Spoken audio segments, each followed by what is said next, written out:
Here's an idea. The Rocky Horror Picture Show is a modern-day Catholic church.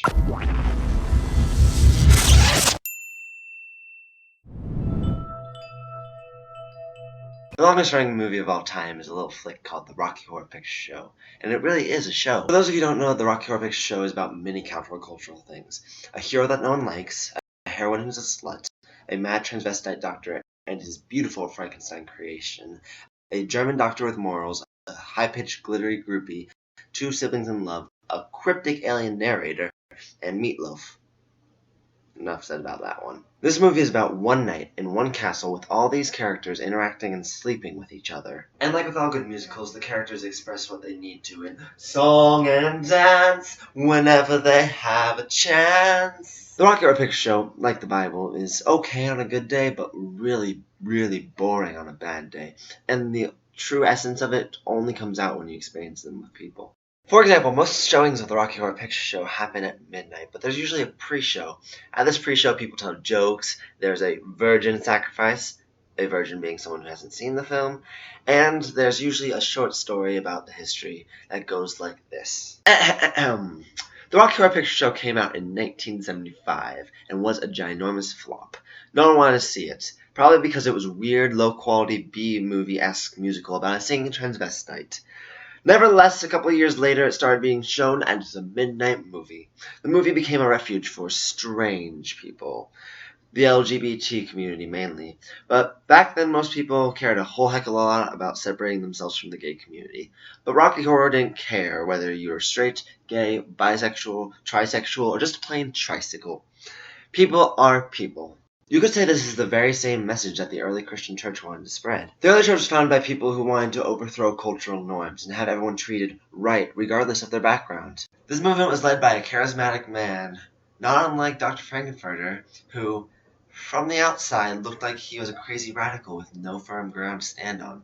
Another parallel the Rocky Horror Picture Show has to the Catholic Church is that it's something that very devoted people go to every single week and kind of dress up for. Some people dress like people from the movie, some people dress up like the Keebler Elf, the Tin Man, or really whatever you want. Both also feature a call and response, though in Rocky Horror, instead of a pastor being the caller, it's the movie itself. For example, when the character Janet is caught doing the nasty with Rocky, there's a call and response between her, Rocky, Brad, Dr. Frankenfurter, and Dr. Scott that goes a little like this.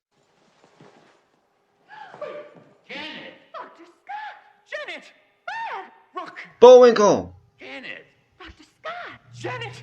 Brad! Rook! Bullwinkle! Janet! Dr. Scott! Janet! Brad! Rook! Bullwinkle! Also, every single region has different response cues. If you say the wrong thing at the wrong time, it's a lot like quoting Shakespeare's Hamlet during Mass. In both contexts, there is a special point in the service where people are requested to stand and participate specially. In church, this is communion, where believers are asked to receive Jesus into themselves. In the movie, this is the time warp. You're instructed to jump to the left, step to the right, all that good stuff, and it's the most easily recognizable part of the film.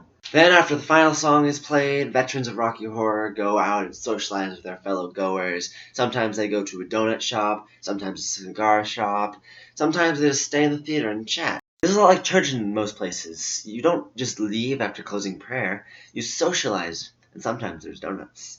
In both these situations, there's a distinct pattern. You dress up, you go to your place of service, you find your regular seat, you listen to a little sermon on how you should treat others like humans, you participate in a call and response, and then you socialize afterwards. All this being said, the Rocky Horror Picture Show is not a church. To call it religion is a disservice both to the show itself and the term religion. It can be more accurately described as a philosophy. Like Confucianism, it's a philosophy that can be mixed with any other religion. Rocky Horror Picture Show encourages an open world view and betrays the expectations of normality in the world.